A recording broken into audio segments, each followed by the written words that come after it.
सोचो, एक पुराना शहर हजारों सालों से जमीन के नीचे दबा हुआ।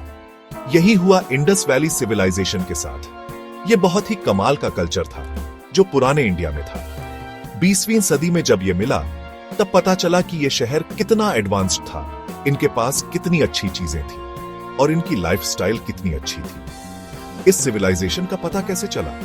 कुछ पुरानी ईंटें मिली। ये आम ईंटें नहीं थी, ये किसी भूले हुए जमाने की निशानी थी। आर्कियोलॉजिस्ट हैरान रह गए जब उन्होंने देखा कि यह कितना बड़ा और एडवांस्ड शहर था। इस खोज ने पूरी दुनिया में टहलका मचा दिया। इतिहास की पुरानी बातें बदल गईं। यह सिविलाइजेशन मेसोपोटामिया और इजिप्ट जितना ही पुराना था और उतना ही डेवलप्ड भी। इंडस वैली सिविलाइजेशन इंडस नदी के पास की जमीन पर था। यह जगह जो अभी इंडिया और पाकिस्तान में है, रहने के लिए बहुत अच्छी थी। यहां की जमीन उपजाऊ थी और पानी भी बहुत था, इसलिए खेती बाड़ी अच्छी होती थी। यह सिविलाइजेशन लगभग 300 ईसा पूर्व में शुरू हुआ और 1300 ईसा पूर्व तक चला। इसे ब्रोंज एज कहते हैं। उस समय दुनिया में बहुत तरक्की हुई और इंडस के लोग इस तरक्की में सबसे आगे थे। उन्होंने अपनी अलग और खास संस्कृति बनाई। इंडस सिविलाइजेशन के सबसे कमाल के शहर थे हड़प्पा और मोहनजोदड़ो। ये शहर बहुत प्लानिंग से बनाए गए थे। इनमें बहुत अच्छी सुविधाएं थीं और बिल्डिंग भी बहुत अच्छी थीं।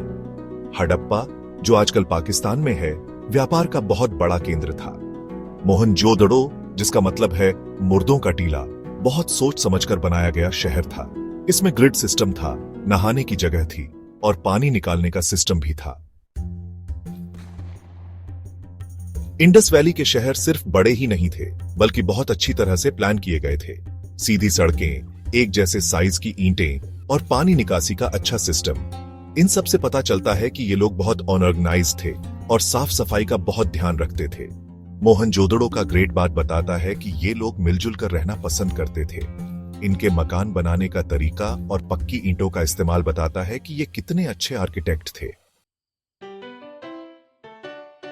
सेक्शन 5, इंडस के किनारे, जिंदगी, समाज और रोजमर्रा। हमें इंडस की लिपि अभी तक समझ नहीं आई है, लेकिन खुदाई से हमें उनकी जिंदगी के बारे में पता चलता है। बच्चों के खिलौने मिलने से पता चलता है कि ये लोग खेलना कूदना पसंद करते थे। नाचने गाने वालों की मूर्तियां मिली हैं, इससे पता चलता है कि इन्हें कला पसंद थी। कारखाने और औजार मिलने से पता चलता है कि यहाँ अच्छे कारीगर भी थे। ये लोग मिट्टी के बर्तन, गहने और सील बनाने में माहिर थे, जिन पर सुंदर डिजाइन होते थे। इनकी अर्थव्यवस्था खेती पर आधारित थी।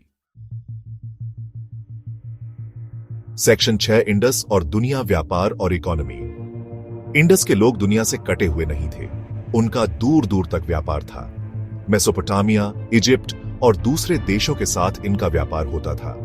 इससे उनकी संस्कृति और अर्थव्यवस्था दोनों को फायदा हुआ।